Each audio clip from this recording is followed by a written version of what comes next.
Este vídeo é antigo, mas continua atual, pois na mecânica o básico não muda. Espero que ajude vocês em seus estudos. E por favor, se você gostou, deixe um like e se inscrevam no canal para receber mais conteúdo como estes.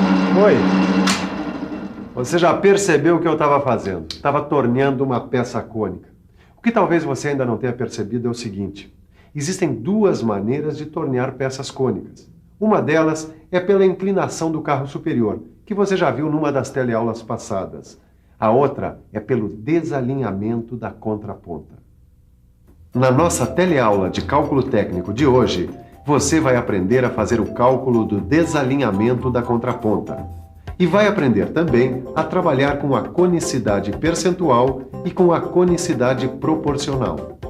Preste atenção na nossa teleaula, que aí nenhum cálculo de desalinhamento da contraponta vai pegar você na curva. Como, aliás, quase aconteceu com o nosso amigo Tito, que trabalha naquela indústria mecânica.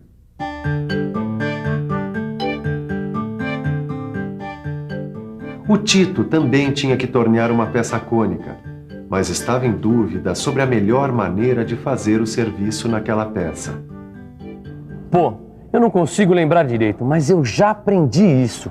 Quando a gente faz o torneamento de peças de pequeno comprimento, usamos a inclinação do carro superior. Mas e agora? E se a parte cônica da peça tiver um comprimento relativamente grande como essa? Aí, nesse caso, meu caro Tito, você vai ter que calcular o desalinhamento da contraponta. Ô, mestre Silva, que susto! Tá querendo dar uma desonra aparecendo assim do nada? Ora, sempre que um discípulo meu está numa situação periclitante, eu aqui, zip, apareço para solucionar o problema. Vamos ver aí. Deixa eu ver. O comprimento da parte cônica é relativamente grande, tem 100 milímetros. Agora, o seu torno tem o carro superior com um curso de apenas 60 milímetros. Quer dizer, por incompatibilidade de medidas aqui, Titão, nós vamos ter que usar a técnica do desalinhamento da contraponta. Nossa, bastante cabeluda essa palavra incompatibilidade, não é mesmo? Dicionário nela. Incompatibilidade. Aquilo que é incompatível quer dizer que não pode harmonizar. É o mesmo que inconciliável ou incombinável. Ok. Existe aqui no problema do nosso amigo Tito uma incompatibilidade de medidas.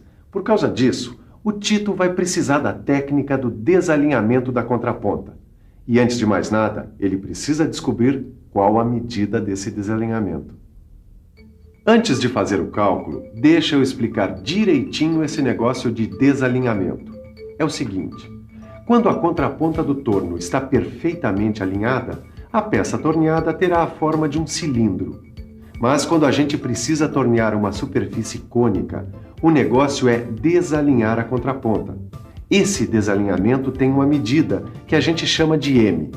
Veja como é que a gente descobre o valor de M. Observe o cateto oposto CO, oposto ao ângulo alfa.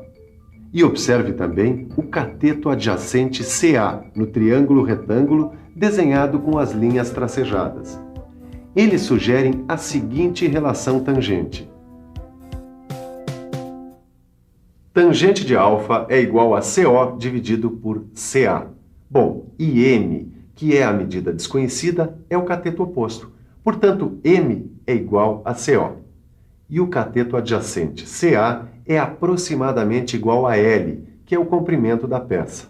Então podemos escrever assim: tangente de alfa é igual a medida de M sobre o comprimento da peça L, certo?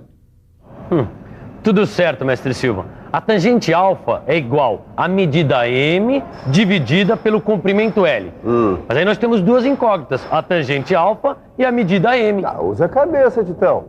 Lembra de uma das últimas aulas em que a gente aprendeu o cálculo da inclinação do carro? Então, a fórmula é essa daqui, ó.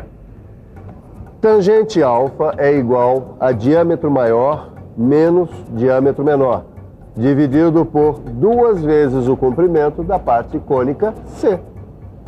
Aí, lembra disso? Ah, eu lembro sim. Quer dizer, é só a gente colocar no lugar da tangente de alfa esses dados aqui. Esse menino vai longe. Vamos pensar um pouco, que aí você vai aprender também. Vamos pensar um pouco. Se a fórmula para calcular a inclinação do carro é diâmetro maior menos diâmetro menor sobre 2C, e a fórmula para calcular o desalinhamento da contraponta é medida M sobre comprimento L, e se o que eu quero encontrar é o valor de M, então eu posso igualar as duas fórmulas, e assim eu vou ficar apenas com a incógnita M. Nós vamos descobrir a incógnita M agora, mestre Silva. Olha aqui. Se M sobre L é igual a D maior menos D menor dividido por 2 vezes C, então, passando L para lá, temos que M é igual a D maior menos D menor vezes L sobre 2 vezes C. Então, Titão, marca aí os dados da questão. Toma nota. O diâmetro maior é 30, o menor é 26. O comprimento da peça é 180. O comprimento da parte cônica é 100. E o M de medida é o que a gente quer descobrir. Agora ficou fácil. Eu mato essa rapidinho. A fórmula da medida a gente já tem. Então, colocando os dados nela, temos que M é igual a 30 menos 26 vezes 180 dividido por 2 vezes 100. Fazendo a conta entre parênteses, isso dá 4 vezes 180 sobre 2 vezes 100, que dá 200. 4 vezes 180 dá 720. 720 dividido por 200 vai dar a nossa resposta, 3,6 milímetros. Esse é o valor da medida. Tá aí a medida, mestre Silva, 3,6 milímetros. Legal, Titão, legal, mas é medida do que mesmo isso aí? Uai, é a medida que eu vou ter que deslocar a contraponta. Esse menino só me dá alegria. Essa mesma alegria você vai sentir daqui a pouco quando fizer os exercícios no seu livro de cálculo técnico. Agora, você vai aprender um outro jeito de calcular o deslocamento da contraponta, através do cálculo da conicidade percentual. Nosso repórter foi até a Escola Senai para ver como é que é esse cálculo na prática. Na prática, o cálculo percentual pode acontecer com qualquer pessoa. Aliás, aconteceu com esse aluno aqui que recebeu essa figura, não foi isso, instrutor? Ah, é verdade. Ele recebeu esse desenho sem o dado do diâmetro menor. No lugar veio a conicidade percentual. E qual é o valor da conicidade percentual dessa peça aqui? É de 5%. Quer dizer, a variação do diâmetro da peça em relação ao comprimento da parte cônica é de 5%. E ainda tem uma outra forma que a gente pode apontar esse dado, não é verdade? É verdade. Nós podemos usar 5% como VD. Quer dizer, variação do diâmetro por milímetro de comprimento. É muito simples. É só você se lembrar que 5% é 5 dividido por 100, que vai dar 0,05. Portanto, o valor de VD aqui é 0,05. Mas uma dúvida ainda paira no ar. Por que a gente fez isso? Quer dizer, por que a gente colocou a coisa em termos de VD, variação de diâmetro? Dá o que pensar, não dá? Eu transformei o valor percentual de 5% em variação de diâmetro, no caso 0,05, porque para calcular a medida M, basta apenas multiplicar esse valor, 0,05, pelo comprimento da peça. E esse resultado deve ser dividido por 2. Matematicamente, a fórmula vai ficar assim. M é igual a VD vezes L dividido por 2. Meu amigo, vamos ver como é que fica essa fórmula nesse desenho aí? Ah, tá legal. Bom, M é a incógnita. VD é igual a 0,05 e L é igual a 150. Vamos ver como é que fica isso na fórmula? Se a fórmula é VD vezes L sobre 2, então temos o valor de VD, que é 0,05 vezes L, que é 150, dividido por 2. Dá 7,5 por 2, que dá a nossa resposta. Deslocamento da contraponta deve ser de 3,75 milímetros, para que a gente obtenha a peça com 5% de conicidade. Você viu como ele achou a conicidade percentual? Mas agora eu quero ver se ele sabe achar uma outra conicidade. A conicidade proporcional. Você sabe? Ou se sei, mas isso eu vou deixar aqui que o meu instrutor explica. Saiu bem nessa, hein? Bom, você pode obter a conicidade tanto pelo percentual do diâmetro da peça como pela proporção. Mas eu vou mostrar um exemplo. Veja os dados. Repare que aqui você tem a inscrição 1 por 50. Quer dizer, em vez do diâmetro menor ou do percentual de conicidade, você tem a razão 1 por 50. Esse dado se refere à conicidade proporcional. Ou seja, ele representa a variação proporcional do diâmetro da peça em relação ao comprimento do cone.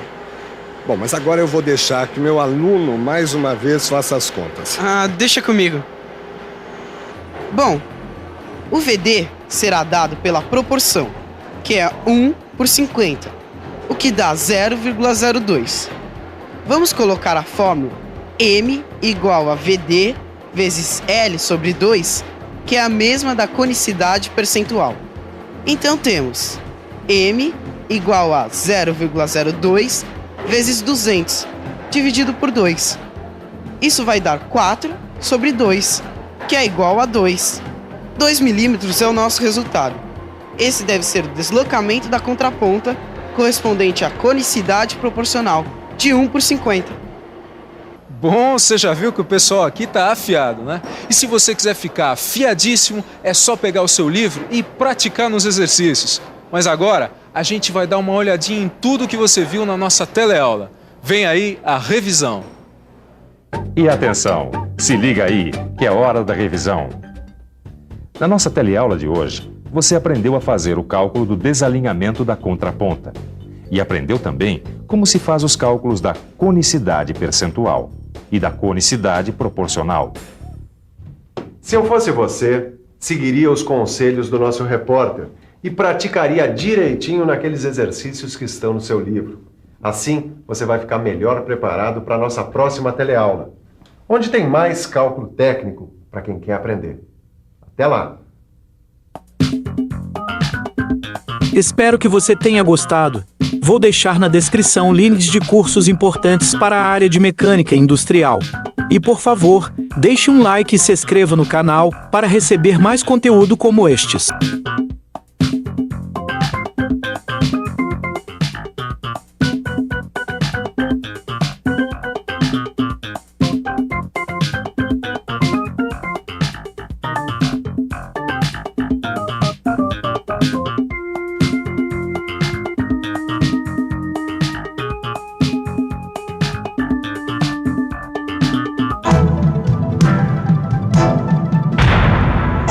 Telecurso 2000, um programa de educação do Sistema Fiesp e da Fundação Roberto Marinho.